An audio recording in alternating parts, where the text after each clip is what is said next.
In improv comedy, there's a saying, there are no mistakes. I'm going to put that theory to the test in the world of cocktails as I play around and experiment with recipes and concoctions. Is everything going to work? Definitely not, but I'm going to say yes to trying, and maybe I'll come up with something great. It's Mad Cowford Improv Cocktails. Hey everybody, welcome back to Mad Cowford Improv Cocktails. It's the end of the week, and I feel like having a Negroni, which one of the reasons why I'm choosing that tonight is because I just realized that this is Negroni week, September 14th through the 20th of 2020. I believe it was supposed to be earlier in the year, but they pushed it back because, 2020. A Negroni is a great cocktail. I fell in love with it maybe about 15 years ago when I had my first one, I believe at the Algonquin Hotel in New York City, and I've loved the Negroni ever since. It's a pretty simple drink. The basic ingredients are gin, Campari, and sweet vermouth, and then you can kind of play with a whole bunch of different concoctions based upon that. If you swap out rye or bourbon for the gin, you get a Boulevardier, and you can do a whole bunch of other substitutions. So because it's Negroni week, I am going to try a Negroni, or I'm going to have a Negroni, and I'm going to try a different version of it than I normally do.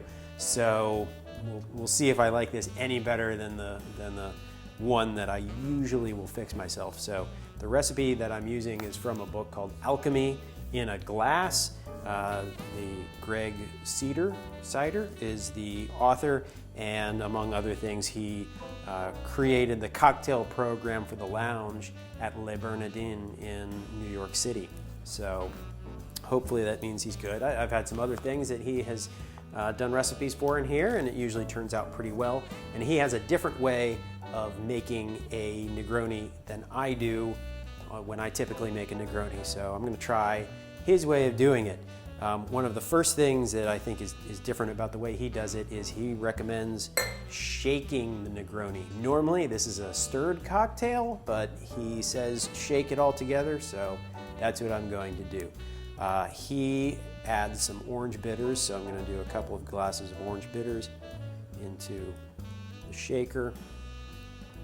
And then the ratios differ for whoever is making the Negroni. The classic recipe is equal parts sweet vermouth, Campari, and gin, but a lot of more modern recipes are heavier on the gin, maybe have twice as much gin as the other ingredients. That's what this one has, and it recommends 3/4 of an ounce of sweet vermouth, so we'll do 3/4 of an ounce of that.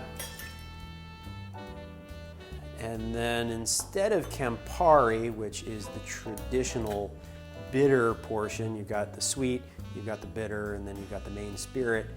Instead of Campari, he recommends Aperol. The use of Aperol provides just the right amount of bite, and its rhubarb and orange notes marry nicely with the orange bitters, the aromatic botanicals, and the suavity of the sweet vermouth.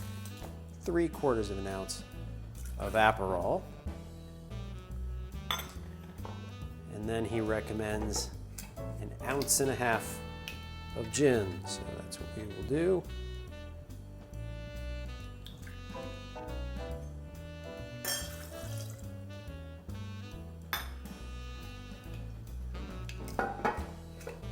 So with all that in the shaker,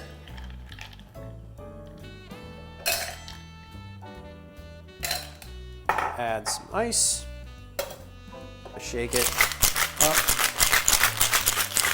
I never know quite where to look when I'm shaking, if I should look down, if I should look off to the side, if I should look in the air, if I should look straight at the camera. All of it feels just kind of weird while I'm doing that. Okay, so that should be, feels cold to the touch, so it should be nice and shaken. Again, I usually stir. My usual rule is if it's all alcohol, stir. If there's something other than alcohol, like usually lemon or lime juice, I will shake it up. But hey, what do I know? He's the bartender. He's the guy who has all the experience. So we will try it.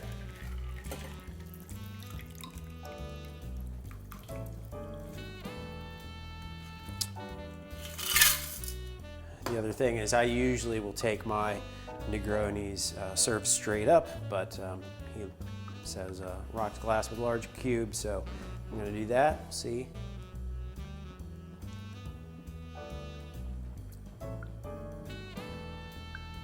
Good. I mean, it's recognizable as a Negroni. It's less bitter than when it has Campari in it, I would say. It is smoother drinking. It is less bitter, but it's good and nice, relaxing way to go into the weekend. I mean, I don't think you can go wrong with a Negroni. It's a great before dinner type drink, so it gets the palate all warmed up, I think. I mean, maybe I'm just saying that, but I do believe that. I think it wakes up your palate. So as a pre-dinner cocktail, I think it's wonderful. So happy Negroni week. Hope everybody is doing well out there. And if you're liking these videos, again, like or subscribe below, leave a comment. Thanks very much. Cheers.